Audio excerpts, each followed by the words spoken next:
The night shift had begun like any other for Daniel, a junior IT worker in the towering glass office building downtown.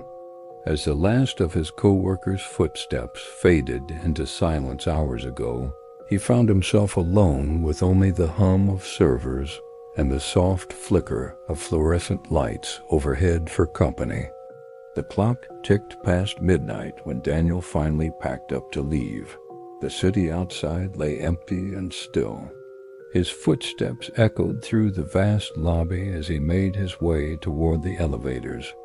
With a soft ding, the doors slid open at his touch. And that's when it began. Daniel's finger hovered over the illuminated L button for the lobby.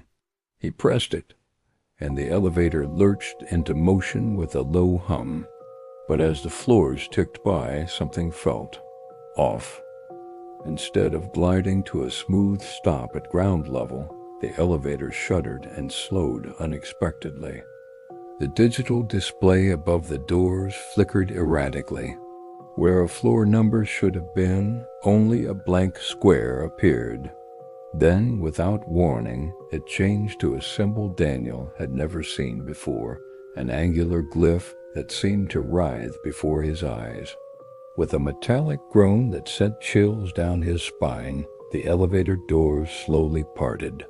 Daniel took a hesitant step forward, then froze in place. The scene before him was utterly wrong. Dim, sickly light spilled from buzzing ceiling fixtures. Many burned out, casting long shadows across a hallway that shouldn't exist.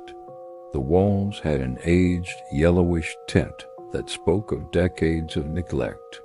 Gone were the sleek glass and metal workstations of his modern office. In their place stood heavy wooden desks, their surfaces thick with undisturbed dust. Scattered across these anachronistic workspaces lay paperwork that looked like it belonged in a museum. Typewritten letters with faded ink. Memos dated from another era entirely. The air hung thick and stale, carrying the unmistakable scent of mildew and decay. But it was what waited at the far end of this impossible corridor that made Daniel's breath catch in his throat. A figure stood there, tall and motionless in the gloom, too distant to make out clearly, yet undeniably present. "Oh, hello?" Daniel called out, his voice cracking with nervous tension. Silence was the only reply. Heart pounding, Daniel retreated into the elevator, frantically jabbing at the button panel. To his immense relief, the doors slid shut once more, sealing him away from that unsettling hallway. His moment of respite was short-lived. The display above flickered again, settling on that same bizarre symbol. With a soft chime, the doors reopened. The same hallway stretched before him. The same figure waited. Only now, it stood closer. Panic rising, Daniel tried every floor in the building. He slammed his palm against the lobby button, then 10, then 7. The elevator moved between floors, but no matter which number he chose, it inevitably stopped at that same in-between space that shouldn't exist. And with each opening of the doors, the figure drew nearer. At first it merely stood there, an eerie sentinel. Then subtle movements began, a tilt of its head, a twitch of its shoulders. Once Daniel could have sworn he saw its lips moving, forming whispered words just beyond his hearing. By the fourth time the doors parted, the figure loomed mere steps away from the threshold. Terror coursed through Daniel's veins. In desperation, he shoved his messenger bag against the door-close button, silently pleading for it to work.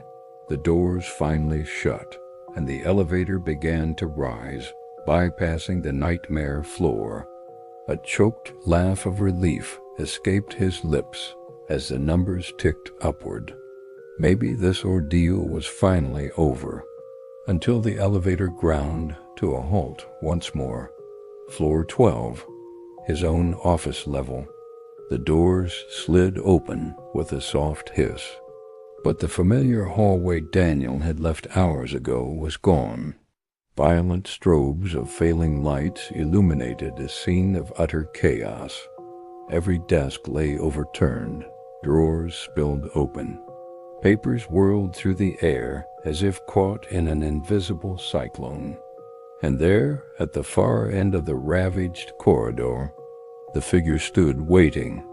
Daniel stumbled out of the elevator, his mind racing. If he could just reach the stairwell, maybe he could escape this madness. His footsteps echoed against warped floor tiles as he moved. Then he heard it, a whisper, so close it might have been inside his own head. Daniel. Ice flooded his veins, the voice. It was his own. With each step forward, details of the figure came into sharper focus. Its suit, the same one Daniel wore.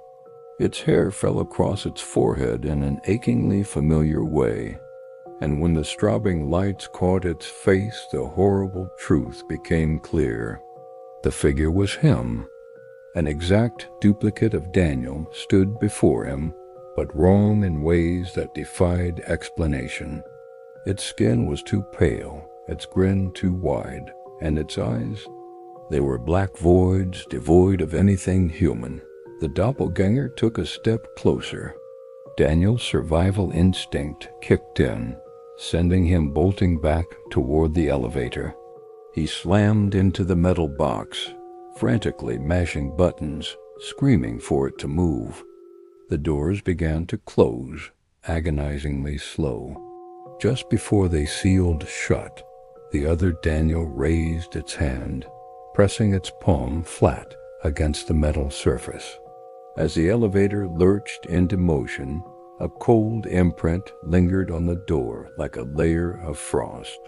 The elevator dropped like a rock, slamming Daniel to the floor. Metal scraped against metal, and sparks flew everywhere. The screen flashed a wild mix of crazy symbols that made no sense at all. With a bone-jarring impact, the elevator came to a sudden stop. The doors slid open one final time. This wasn't the lobby. This wasn't his office floor. An impenetrable darkness stretched before him. No lights, no desks. Only whispers, dozens of them, circling in the blackness.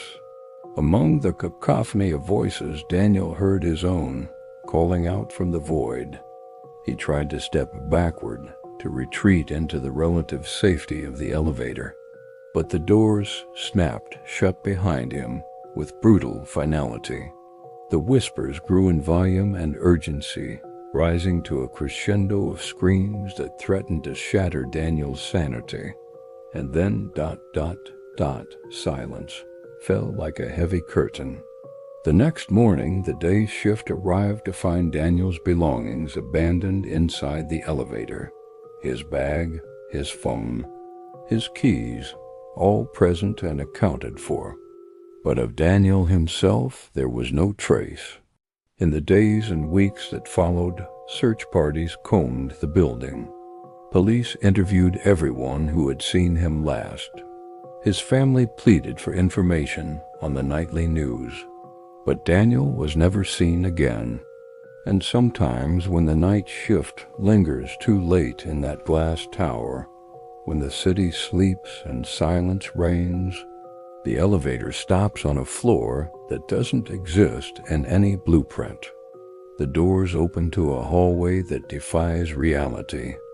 And at the far end, shrouded in shadow, someone is always waiting. Thank you for listening. I hope you enjoyed that story. If you did, please subscribe DarkWhisper AI. Leave a comment. The next episode will be up soon, don't miss. Goodbye.